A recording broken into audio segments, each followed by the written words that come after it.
this video, we'll be taking up this chapter 2 review homework sheet. Okay, so for question 1, they ask us to use remainder theorem and to find the remainder, and then use long division or perform division to check whether the remainder is correct, and express the answer or the result in quotient form. Now they didn't specifically say long division, so I allowed myself to use synthetic division. Okay, so remainder theorem, check using synthetic division, express it in quotient form, and don't forget the restriction. So I did that for A, B, and C as well. Same. So for C, I chose to do long division instead because the divisor was in the form of 2x plus 1. And since it's not in the form of x minus k, that's why I chose to use long division. But to be honest with you, you can use synthetic, but you have to take your quotient and you have to manipulate it. So if you chose to use synthetic division, you're really saying the factor is x plus half, which means it's half, you have the divisor, which means your quotient is double that of what it should be. So if you use synthetic division, what you should do is take half of that quotient. Okay, so here, number 2, pretty straightforward. It's just an application of remainder theorem. You can solve for k by knowing that f of -2 is -5, because they said when you divide by x plus 2, the remainder is -5. And for question 3, they said the remainder is the same when you divide by x plus 2 and x minus 3.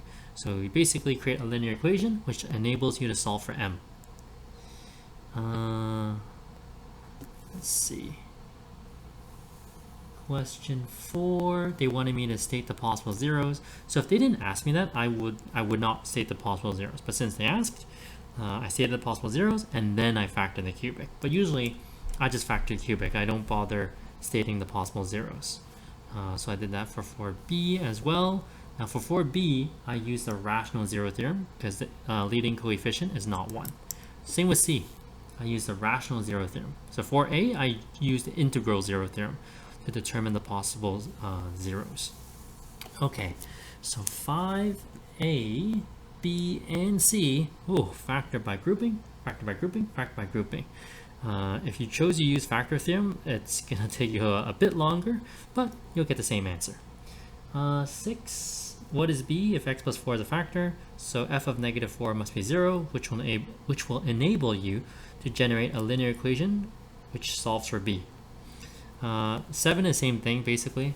Factor theorem, f of 2/3 must be equal to 0 if 3x minus 2 is a factor. Number 8, you have a rectangular box. They gave me the volume formula. Basically factor this, find the dimensions, length, width, and height. And for 8b, I can solve for the length, width, and height if I know exactly what x is. So they say x is 25, so I subbed it in, and I solve for the length, width, and height. Alright, so then I chose to do number 9. Number 9, difference of cubes. And 9b is factor by grouping.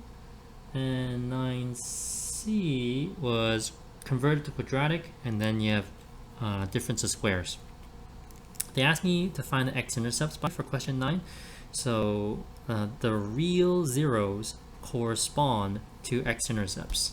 Okay, so if you look at the quadratic factor, I checked the discriminant. This quadratic factor will not give me any real zeros. So that's why there's only one x-intercept. And same with 9b.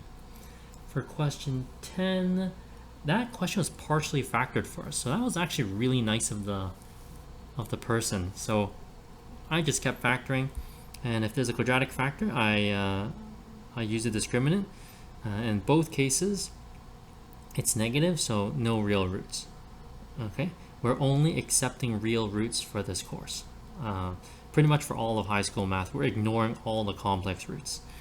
Okay, 5, 2, plus minus 5, and 3. Okay, so question 11, you have an equation for the family. I'm going to state the restriction on k, and then the equation for the member, and then solve for a particular member when you have a point. 11 is pretty straightforward. For for question 12, basically your zeros are a little more complicated. You have an x, you have 1 plus or minus root 6 is a 0. So that's how your factors look like. They want it in simplified form or standard form. So expand, expand, expand. I have my shortcut to expand. You visualize this as a difference of squares. And then there it is in standard form. And then solve for a particular member by subbing in the point. So that was 12. 13, we're solving some inequalities. They don't specify which method, so I chose different methods to show you. I chose an interval table in the form of a solve using intervals using a number line. And then I have a solve by graphing the polynomial. And then I chose a number line again for 13C. Okay, so I'll highlight the different techniques. But I will try to personally avoid solving by cases. Okay, 14, more inequalities, just factor. If you can factor, you can solve them. So I solved it using the number lines. Okay, you can create dashes if you want to help yourself, but I feel that that's an added feature if you want to add that in. Okay, I personally don't need the dotted lines because I can see my intervals very clearly already. Okay, so that's the chapter review sheet, chapter 2 review sheet.